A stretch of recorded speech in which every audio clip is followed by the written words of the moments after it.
ছাড়বো না। নামাজ বেশি যেই মাসে, খাওয়া বেশি সেই মাসে। নামাজ বেশি যেই মাসে, রোগ নাই সেই মাসে। আপনি ডাক্তারকে জিজ্ঞেস করবেন কোন মাসে রোগী কম হয়, ডাক্তার সবগুলো বলবে আমরা দোয়া করি রমজান যেন তাড়াতাড়ি শেষ হয়। এই রমজানে রোগী হয় না কারণ আমরা কাকে সেজদা দেই? আজকে থেকে আমরা সেজদা দেব, 12 রাকাত সুন্নত পড়বো, রাজি আছি? কথা বল। ফজরে, জোহরে, আসরে না। রাসূল বলছেন আসরের 4 রাকাত সুন্নত যারা পড়ে জাহান্নাম তাদের জন্য হারাম হয়ে যায়। সহিহ হাদিস। তবে আপনি পড়তে পারেন, নাও পড়তে পারেন, কিন্তু রাসূল পড়তেনি। রাসূল সুন্নত পড়তেন 16 রাকাত, আমরা পড়ি কত রাকাত? 12 রাকাত। রাসূল বলছেন এই 12 রাকাতই যে পড়বে সে আমার সাথে বেহেশতে থাকবে। এই 12 রাকাত যে পড়বে জান্নাতে তার জন্য বাড়ি বানায় দিবেন কে? আল্লাহ বাড়ি বানায়া দিবেন। আবার রাসূল সাল্লাল্লাহু আলাইহি ওয়াসাল্লাম বলেন 5 ওয়াক্ত নামাজে যারা মসজিদে যায় তাদের জন্য ইমানদারের সার্টিফিকেট দিয়ে দাও। যারা ঘর থেকে ওযু করে মসজিদের দিকে পা বাড়ায়, পা দেওয়ার সাথে সাথে তাদের জীবনের গুনাহ মাফ হয়ে যায়। দ্বিতীয় পা যখন দেয় জান্নাত তার সামনের দিকে আসে। রাসূল বলছেন যতবার মানুষ মসজিদে যায় ততবার আল্লাহ তার জন্য জান্নাতকে সাজায়া দেয়। মসজিদ আছে যেখানে, আমরা যাব সেখানে। তাহলে প্রথম হলো ঈমান, তারপরে হলো আমলে সালেহ। আমলে সালেহের মধ্যে 1 নম্বর হলো নামাজ। নামাজ এবং নামাজ কয় ওয়াক্ত? আরো জোরে বলে। সবচেয়ে শ্রেষ্ঠ নামাজ কোনটি? আসর। কোনটি? আসর। এবার আসেন ওয়াতাওয়াসাউ বিল হাক্কি ওয়াতাওয়াসাউ বিস সাবর। আল হাক্কু মির রাব্বিক ফালা তাকুনান্না মিনাল মুমতারিন। হকের মালিক কে? আল্লাহ। আল্লাহ বলেন কুল জাআল হক ওয়া যাহাকাল বাতিল ইন্নাল বাতিলা কানা যাহুকা। শুনে রাখো হক সমাগত, মিথ্যা উপস্থিত, মিথ্যা অপসারণ হবে। যেমন বাংলাদেশে এখন মিথ্যা পালাইছে, ঠিক? মূর্তির সরকার পালিয়ে গেছে। মূর্তি আমরা পছন্দ করি না, মূর্তি মুশরিকদের চিহ্ন। কোন মুমিন মূর্তি বানাতে পারে না। আমাদের ছেলেরা কড়া জবাবও দিয়েছে। মূর্তির উপরে উঠে পোলাপান কি করছে? কি করছে? কি করছে? আমাদের ছেলেরা অবশ্য ভদ্র আছে, নিচের থেকে পোলাপান ক্যামেরা লইয়া বয়ে আসছে, কিচ্ছু পায়নি, সে কাম করে নিচে নেমে আসছে। কোন মূর্তি আমরা বানাতে দেব না। কে মূর্তি বানাবে? মুশরিক। ওর আমল সব বরবাদ করে দিবেন কে? আপনাদের বিগত প্রধানমন্ত্রীকে তার বাপই জাহান্নামে দিবে। বলবে যে তুই আমার জন্য এত মূর্তি বানালি কেন? এত মূর্তি তোকে বানাতে বলছে কে? এক একটা মূর্তি শত শত কোটি টাকা দিয়ে বানানো হয়েছে। মূর্তির সাথে আমাদের কোনো সম্পর্ক। আমরা হকের কথা বলি। আল ইসলাম ও হক তুনাল কুফর বাতিল। ইসলাম হক, বাকি সব বাতিল। ঠিক তবে ঠিক। ইসলাম ছাড়া যারা অন্য দল করে তারা বাতিল দল করে। আমরা ইসলাম ছাড়া অন্য কোন দল করব না। ঠিক তবে ঠিক। ওই সময় আমরা পড়ি আল ইসলাম ও হক তুনাল কুফর বাতিল। আল ইসলাম ও নূরুন আল কুফর যুলমা। ইসলাম হলো আলো, কুফরি হলো অন্ধকার। আল্লাহ রাব্বুল আলামিন বলছেন কি করব হকের সাথে? শুনো, বাল নাকযিবু বিল হাক্কি আলাল বাতিল ফায়ুদমিগুহু ফাইদা হুয়া যাহিক। সূরা আম্বিয়ার ভিতরে আল্লাহ বলছেন হক দিয়ে বাতিলকে বাড়ি মারবা, বাতিলকে টুকরা টুকরা করে আমি দুনিয়া থেকে বিদায় করে দেব। সব নবীরা হক নিয়ে এসেছেন। ওয়াল্লাযী আরসালা রাসূলাহু বিল হুদা ওয়া দীনিল হক লিইয়ুযহিরাহু আলাদ-দীনি কুল্লিহি ওয়ালাউ কারিহাল মুশরিকুন। দুনিয়াতে যত নবী এসেছে সব হক। সব কি? আরো জোরে বলেন। তিনারা এসেছেন ইসলামকে বিজয় করার জন্য। আমরা ইসলাম বিজয়ের জন্য যদি জীবনও দিতে হয় রাজি আছি না নাই? ইসলামের বিজয় শুরু হবে উত্তরবঙ্গ থেকে। বিগত 30 বছর বাংলাদেশ চালাচ্ছে উত্তরবঙ্গ। ঠিক আছে? এই বৈষম্য বিরোধী আন্দোলনে নেতৃত্ব কার হাতে? কার হাতে? এই ইকো বন্ধ করো। এত ইকো দিছো কেন মাইকেলা? ইকো দিবি যেগুলো কথা বলতে পারে না এগুলো ইকো দিবি, মানুষ যাতে হইনা না শুনে। কথা স্পষ্ট করে দিবে। ইকো না, ইকো হলে মানুষের কানে বাড়ি খায়। আমরা সুন্দর করে কথা শুনে যাব। সব নবীরা হক নিয়ে এসেছেন, আমরা নবীদের সাথে থাকবো তো? রাসূলের সাথে থাকবেন তো? রাসূল শহীদের জন্য চেষ্টা করেছেন, 80টা যুদ্ধ নিজে করেছেন। আমরাও যদি ইসলামের জন্য লাগে আমরা যুদ্ধ করব, ঠিক না? ঠিক। শহীদ হতে রাজি আছেন না নাই? হাত তুলে দেখাও মুসলমান।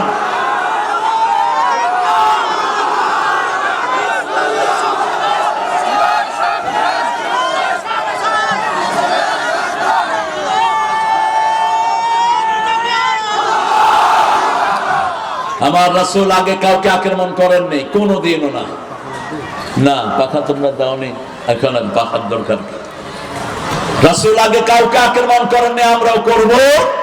রাসূল মার খেয়েছেন, আমরাও মার খেয়েছি। রাসূল 10 বছর খেয়েছেন, 13 বছর খেয়েছেন, 10 বছর দিয়েছেন। কয় বছর? 13 বছর খেয়েছেন। মক্কায় নামাজ পড়তে গেছে, রাসূলের গর্দানের উপর ওটের নাড়ি বড়ি চাপিয়ে দিয়েছে আবু জেহেল। মা ফাতেমা এসে রাসূলের এগুলো ঠেলছেন, মক্কার লোকেরা এসে এগুলো ঠেলে পরিষ্কার করলো। ছোট্ট ফাতেমা বলছে, না তাকতুলু রাজুলান ইয়াকুলু রাব্বি আল্লাহ, এমন একজন মানুষকে তোমরা হত্যা করবে নাকি যিনি বলে আমার রব আল্লাহ। আমাদের রব কে? সেই রবের আইন আমরা মানবো, ঠিক আছে না নাই? আমরা কাউকে হক ছাড়া পরামর্শ দেব না।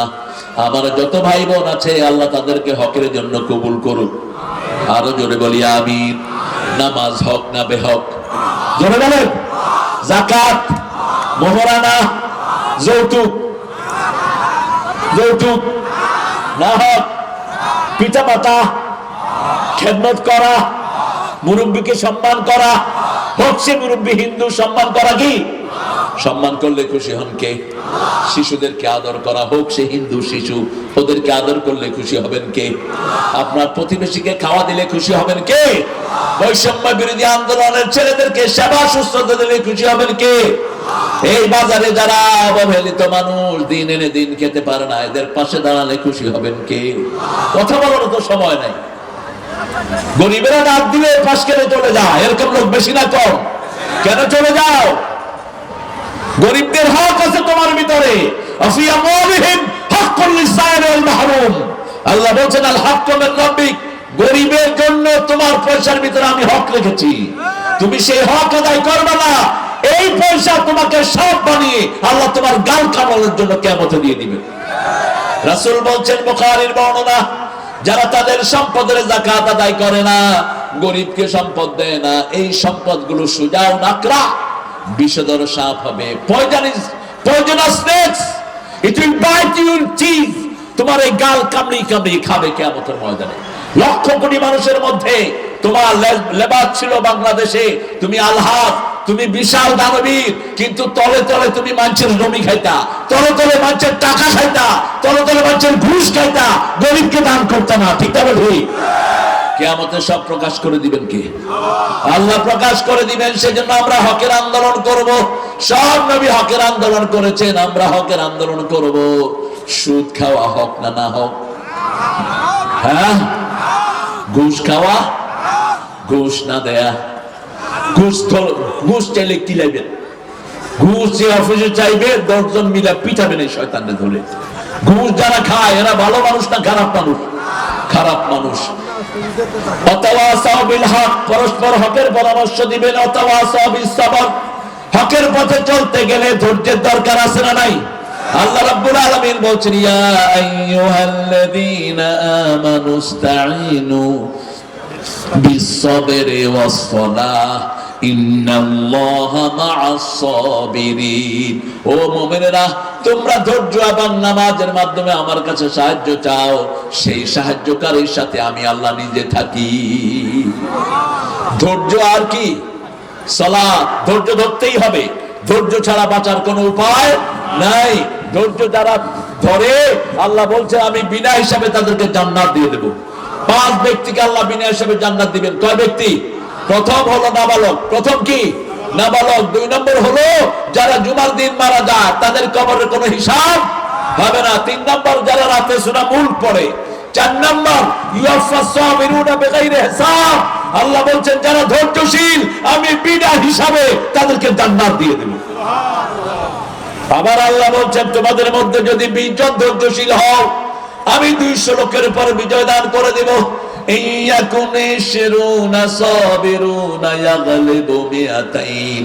তোমাদের জন্য মধ্যে যদি 20 জন ধৈর্যশীল আল্লাহর গোলাম হয়, আমি 200 জনের উপর তাকে বিজয় দান করে দেব। এরপরে আল্লাহ বলছেন যারা শহীদ হয় তাদেরকে বিনা হিসেবে জান্নাত দিবেন কে? এখন কারা শহীদ? কারা শহীদ? রাসূল বলছেন মান কাতালা লিলা কালিমাতিল্লাহ ফাহুয়া শহীদ। যে আল্লাহর কালেমাকে বলদ করার জন্য নিজের জীবন দেয় আল্লাহর রাস্তায়, সে কি? যে জালেম থেকে দেশকে মুক্ত করার জন্য রক্ত দেয়, সে কি? যে গালির তলে পড়ে মারা যায়, সে কি? ছাদ থেকে পড়ে মারা যায়, সে কি? পানির ভিতরে মারা যায়, সেও শহীদ। কিন্তু প্রথম দুইটার মর্যাদা বেশি। এই জন্য আমাদের সাইদের মর্যাদা বেশি না কম? বেশি। সাইদকে আল্লাহ জান্নাতুল ফেরদাউস দান করুক। এই বৈষম্য বিরোধী আন্দোলনে যতজন মারা গেছে আল্লাহ সবাইকে আপনি জান্নাত দিয়ে দেন। আমাদের অনেক পুলিশও মারা গেছে, ঠিক কিনা? পুলিশকে আপনারা ঘৃণা করবেন না। পুলিশ অধিকাংশই ভালো, অল্প দুইটা খারাপের কারণে আমাদের বদনামি হয়েছে, ঠিক তবে ঠিক? ওই হারুনের মতো কুলেঙ্গার অল্প দুইটার কারণে এদের কি হয়েছে? বদনামি হয়েছে। তুমি নিজেকেও বাতাস করো, শুধু আমারে দিচ্ছ কেন? হ্যাঁ, রাসূল কখনো এরকম বাতাস খেতেন না। আমরা একটা জিনিস আজকে নিয়ে যাব, আমরা এই সূরাটা আমাদের দেয়ালে টাঙিয়ে রাখবো। প্রত্যেক দিন আপনি এই 4টা কাজ যদি না করেন আপনার জীবন শেষ। কে বলছেন?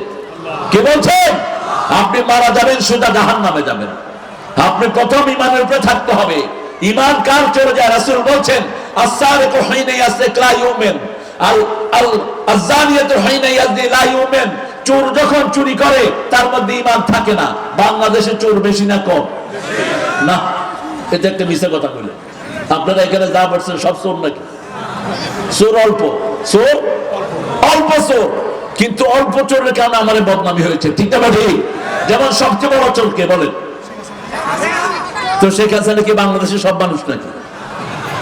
সবচেয়ে বড় চোর প্রধানমন্ত্রী, এরপরের চোরের পরের মন্ত্রী। কয়টা মন্ত্রী? মাত্র 50টা মন্ত্রী চুরি করেছে, আমাদের বদনামি হয়েছে। এই 50টার পিছনে আছে 50 কোটি মানুষ, ঠিক তবে ঠিক? 50 লক্ষ মানুষ। এই জন্যই নেতা যখন চুরি করে কর্মীদের বদনাম হয়, ঠিক তবে ঠিক? এই জন্য নেতা যদি ভালো হয় কর্মীদের কি হয়? সুনাম হয়। আমাদের দেশে মানুষ অধিকাংশ ভালো, অল্প দুইটা খারাপ। যেমন আপনাদের এমপি সাহেব এখন আছে নাকি? কোথায়? হ্যাঁ, কিডা?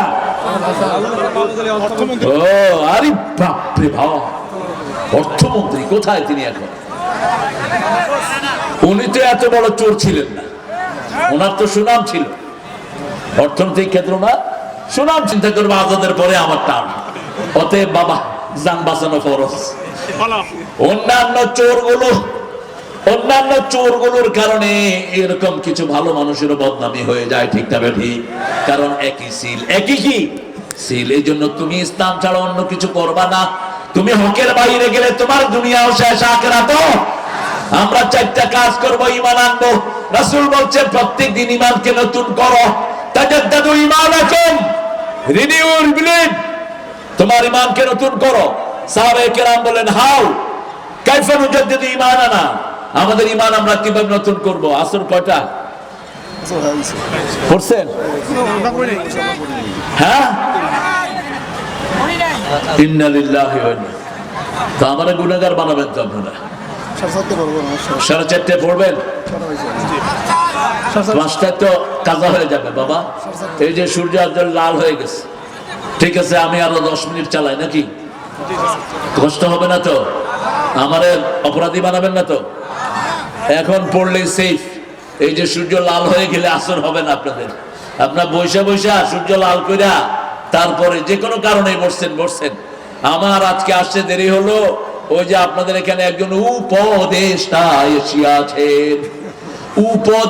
আসিয়াছেন, সেই ওনার আসার কারণে আমার প্লেন বিলম্বিত হইয়াছে। আমি রাস্তা ঘুরিয়ে আসিয়াছি, বুঝিয়াছেন? ওই ভিতর দিয়া উনি আসতে দেন নেই। উনি কিছু লোকজন নিয়ে সেখানে বৈঠক করিতেছেন রাস্তার উপরে। আমি কিয়ামতে আসামি বানাবো এইগুলোকে। কোন মানুষ যদি মনে করে তার কারণে মানুষ দাঁড়াক, রাসূল বলছেন এ জাহান্নামী। এ কি? জাহান্নামী। তোমার কারণে 14 জন দাঁড়ায় থাকবে, তুমি জাহান্নামী। তোমার কারণে কেউ কষ্ট পেতে পারবে না। তুমি সবাইকে রাস্তা ছেড়ে দাও। এই নিয়ম চালু করেছে ইংরেজ কুত্তারা, এখনো সেই নিয়ম আছে। মন্ত্রী একটা আসবে, সব মানুষ দাঁড়ায় থাকতে হবে। কেন মন্ত্রীর জন্য দাঁড়াতে হবে? ওই মন্ত্রী তো আমাদের মতোই মানুষ, ঠিক না বেটি? আমরা কেন দাঁড়াবো তার জন্য? রাসূল বলছেন, কেউ যদি মনে করে সে আসার কারণে মানুষ দাঁড়াক, সে জাহান্নামী। খবরদার, আমরা জাহান্নামের কাজ করব না। আমরা ঈমান রক্ষা করব। ঈমান নতুন করার একটা কালেমা আল্লাহ দিলেন, আপনি আস্তে আস্তে পড়বেন লা ইলাহা ইল্লাল্লাহ। আবার জিকির করে একজনের গায়ে পড়েন না, তাহলে ঈমান যেটা আছে সেটাও শেষ। ঈমান করতে গিয়ে লাফা, এরকম শয়তান আছে না নাই? লাফালাফি বাপ। তাজাদ্দাদু ঈমানাকুম, গোপনে পড়েন লা ইলাহা ইল্লাল্লাহ, লা ইলাহা ইল্লাল্লাহ, লা ইলাহা ইল্লাল্লাহ। ঈমানটাকে নতুন করে দিবেন কে? আল্লাহ। আর আজানের সাথে সাথে কোথায় যাবেন? মসজিদে যাবেন। 2 নাম্বার, আমলে সালেহ করবেন। আমলে সালেহ কাকে বলে? সূরা কাহফের শেষে আল্লাহ জবাব দিচ্ছেন, মান কানা ইয়ারজু লিকা রাব্বিহি ফালিয়া'মাল আমালান সালিহা ওয়া লা ইউশরিক বিইবাদাতি রাব্বিহি আহাদা। আমার যখন ফুরাবে দিন, আসবে গহীন রাতি, থেকো আল্লাহ জীবনে হয়ে চিরসাথী, আসবে গহীন রাতি। আপনারা 10 মিনিট সময় দিয়ে নিজের উঠা শুরু করছেন। হ্যাঁ, উঠছেন কেন? 4টা আমল আমরা নেব। কয়টা? প্রথম ঈমান। প্রথম কি? ঈমান। কোন মুমিনকে গালি দিবেন না, তাহলে আপনার ঈমান ক্ষতিগ্রস্ত। কোন মুমিনের গীবত করবেন না, আপনার ঈমান নষ্ট করে দিবে আল্লাহ। কোন মুমিনের দোষ খুঁজে বেড়াবেন না, অন্য মুমিনের জন্য দোয়া করেন, আপনার ঈমান বাড়িয়ে দিবেন কে? প্রত্যেক দিন এক একজন মানুষের জন্য দোয়া করেন, 10 জনের কাছে কালেমার দাওয়াত পৌঁছে দেন। 2 নম্বর আমলে সালেহ করব, 3 নম্বর হকের পরামর্শ দেব, 4 নম্বর ধৈর্য ধারণ করব। আল্লাহ আমাদেরকে কবুল করুন। আরো জোরে বলি আমিন। এখন আপনারা যেহেতু বেচেন হয়ে উঠেছেন, আমরা দোয়ার দিকে যাই নাকি? দোয়া দিব স্যার? দোয়া করব? বলেন আপনি কি করবেন? আমরা ইনশাআল্লাহ দোয়ার দিকে। আপনারা অনেক কষ্ট করেছেন, আপনারা এই যে এতক্ষণ অপেক্ষা করেছেন, আপনাদের গুনাহগুলো মাফ হয়ে গেছে। রাসূল বলেন, ইন্তিজারুস সালাতে সালাত। কেউ যদি নামাজের জন্য অপেক্ষা করে, তার আমলনামা নামাজের সওয়াব উঠতে থাকে। আপনারা তাফসীরের জন্য অপেক্ষা করেছেন, তাফসীরের সওয়াব আপনাদের আমলনামা উঠিয়ে দিয়েছেন কে? আমার উপরে মনে কষ্ট নাই তো? আমি এসেছি 11টা এয়ারপোর্টে, 11টা। আমি ঢাকায় ঢুকেছি 5:30টায়, ফজর নামাজ পড়ে ঘুমিয়েছি।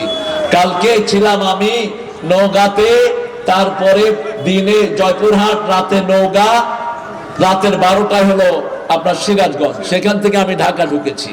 ঢুকে আমার কোনো কসুরই নাই, আমি আমারটা বলি না, কিন্তু যেহেতু আপনাদের কষ্ট হয়েছে সেজন্য একটু এক্সপ্লেনেশন দান করলাম। নিজের কথা নিজে বলা জায়েজ নাই, এই জন্য নিজেরটা নিজে কখনো বলা উচিত না। আপনারা যেহেতু জানতে চেয়েছেন কেন লেট হলো, এটা আপনাদের হক, আমি আপনাদের হক নষ্ট করতে পারি না, ঠিক না? ঠিক। আমাকে বলা হয়েছে 2টা থেকে 2:30টার মধ্যে স্টেজে দিবেন। সেই সময় আমি আসতে পারি নাই। এয়ারপোর্টে মেঘলা ছিল, এরা বলছে এখানে আকাশ নাকি মেঘলা ছিল, ফগি ছিল, কিন্তু আয়সা দেখলাম যে কোনো ফগি নেই। শেষে বললাম যে কেন দেরি করছো? ওই যে উপদেশটা আছে, ওই বাড়ির কারণে দেরি হয়েছে। তো এখন ওখানে দরবার করতে গেলে তো আপনারা আরো লেট হবেন। আমি এই জন্য আমার খাওয়া দাওয়া হয় না এখন। আমি সোজা এয়ারপোর্ট থেকে গাড়িতে উঠে ড্রাইভার কাছে, যত জোরে পারো তুই টানতে থাক। এই টানতে টানতে এই অবস্থায় এসেছি। আমরা এখন প্রত্যেকের জন্য দোয়া করব। আমরা প্রতিদিন একজন ভাই আরেকজনের ভাইয়ের সাথে দেখা হলে পড়বো ওয়াল আসর। পড়েন ওয়াল আসর ইন্নাল ইনসানা লাফি খুসর ইল্লাল্লাযীনা আমানু ওয়া আমিলুস সালিহাত ইল্লাল্লাযীনা আমানু ইল্লাল্লাযীনা আমানু ওয়া তাওয়াসাউ বিল হক্কি ওয়া তাওয়াসাউ বিস ওয়াল আসর ইন্নাল ইনসানা লাফি খুসর ইল্লাল্লাযীনা আমানু ওয়া আমিলুস সালিহাত ওয়া তাওয়াসাউ বিল হক্কি ওয়া তাওয়াসাউ বিস। এটা একবার পড়লে 5 পারা সওয়াব হয়। এই সূরাটা মক্কি জীবনে প্রত্যেক সাহাবী একজন আরেকজনের সাথে দেখা হলেই সালাম দেওয়ার পরে এই সূরাটা পড়তেন। আমরা যেন পড়তে পারি, আল্লাহ তৌফিক দান করেন। আপনি প্রত্যেকদিন আপনার ছেলে মেয়েদের এই 4টা খবর নেবেন, ঈমান ঠিক আছে কিনা, ঈমান ঠিক আছে জন্য 5 ওয়াক্ত নামাজ হয়েছে কিনা, 5 ওয়াক্ত নামাজ ঠিক রাখার জন্য হকের উপর তুমি আছো কিনা, হকের উপর থাকতে হলে ধৈর্য ধারণ করো কিনা, এই জিনিসগুলো তাকে চেক করতে হবে। ঠিক না ঠিক? আল্লাহ আমাদেরকে ধৈর্যের জন্য কবুল করেন, বলেন আমিন। সবচেয়ে ধৈর্যশীল নবী কে ছিলেন বলেন? কোন নবীকে হালিম বলা হয়েছে? ইউসুফ আলাইহিস সালাম 11 বছর বয়সে বাপ যখন বলল আমি স্বপ্ন দেখেছি তোমাকে জবাই করছি, বাপকে বলছে মা, উনি এত বড় চোর ছিল না, কিন্তু ভাবছে কেন ওই লগে যেগুলো তুমি